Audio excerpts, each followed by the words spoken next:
Okay, now we're going to learn how to replace a button or sew on a button. So of course we need a button, which we've got here. We've got our thread, scissors, and then our needle, and then we've got the fabric that we're going to be sewing the button onto. Now obviously if you were replacing a button on a pair of pants or a shirt, you'd have that instead of this fabric, but we're going to practice on this. So the first step is to thread the needle, and we're going to do that with a sewing needle, and we're going to secure the thread ends with a knot like we did before. So I'm going to move this away a little bit. I've got my thread here. There's my eye of the needle, and I'm going to thread it just by putting my thread through the eye, pulling it through, then I'm going to follow that all the way until I get to the ends of the thread where I'm going to be tying a knot. So that's right about here. That's really long. I'm going to go ahead and trim that off a bit. I don't think I'll need that much. Okay, and then we're gonna tie the ends, make that loop, put our ends through the loop, and pull. Now, if my needle is a little bit thicker than my knot, that knot might go all the way through the fabric. So we're gonna check real quick. I'm gonna put this through. Yep, see that? Even though I had that knot in there, it went straight through the fabric because the knot is smaller than the needle. So we're going to double knot it and just do another knot right on top of the first one, and that should hold it in place and not come through the fabric. Just like that. Okay, our second step is to mark the spot where the button should be located. And to do this, we're going to start at the back of the fabric and bring the needle up to the front and through one of the buttonholes. So here's my button, and I'm just going to slip that right there on it.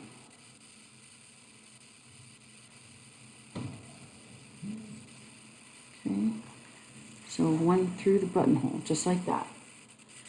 Okay, now if we had a toothpick, which if you were in college, you probably won't just have toothpicks laying around, but if you did, you could put it right underneath here, and you'd use that as a spacer between the two buttonholes. So I'd put that right here to hold the toothpick in place, and then I'd bring my needle through the bottom hole, go right through,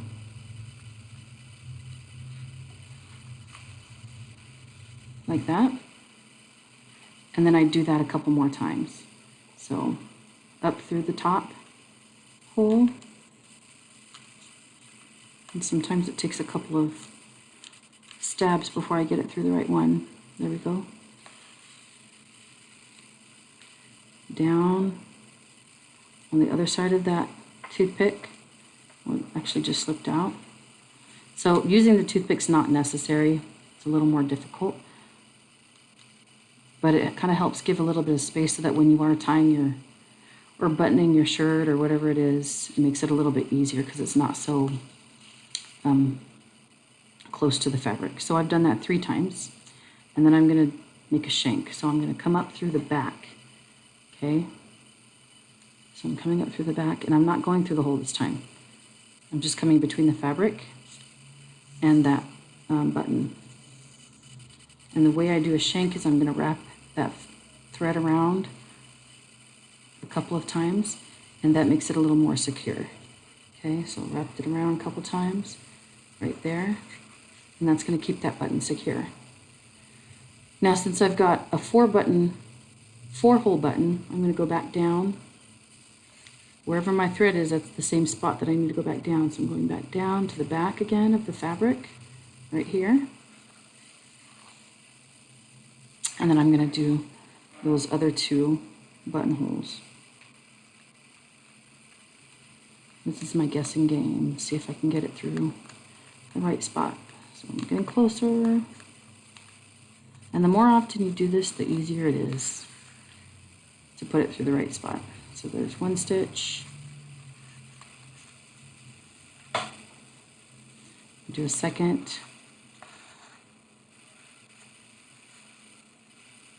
And then we'll do a 3rd one. This is my last one. Up through the top buttonhole, if I can find it.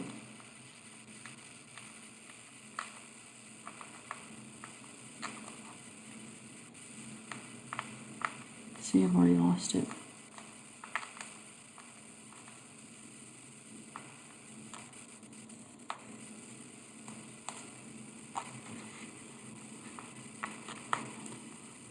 Almost there. Okay, and then right back down. Now you've probably seen where people would come up through one hole and they do a crisscross, which is totally fine too. It really doesn't make that big of a difference which way you do it, but you can do it that way also. Okay, so I've already put in my other 3 stitches and I'm going to make a shank again. Remember, so I'm coming up through my fabric, right between the fabric and the button. I'm not going through a buttonhole.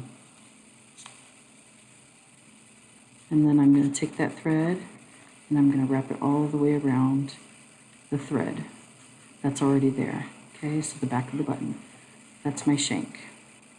Okay, and then once I've done that, I'm going to put my needle right back through that fabric to the back of the fabric. Okay, now once I've gotten this done, my button's on. I just need to make sure it's fastened, and the way I'm going to do that is by going to the back of the fabric and I'm going to make a knot, because if I were to just cut this piece of thread off, then the rest of the thread could come undone easily. So I'm going to go through a stitch that I've already done on the back side, remember, and I'm creating a loop. Once I've got that loop, I'm going to go inside the loop with my needle and I'm going to pull it tight. That's one knot, and I'm going to do that a couple of times to make sure it's secure and that it won't come undone once I cut my thread off. There's my loop. Yep. Come through the loop, pull. And it does not have to be the same stitch every time. It can be different stitches because they're pretty much all in the same spot, as long as they're close to each other.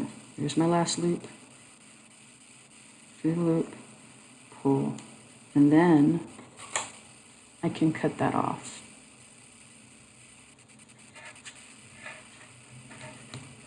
There, just like that. Okay, there's my button.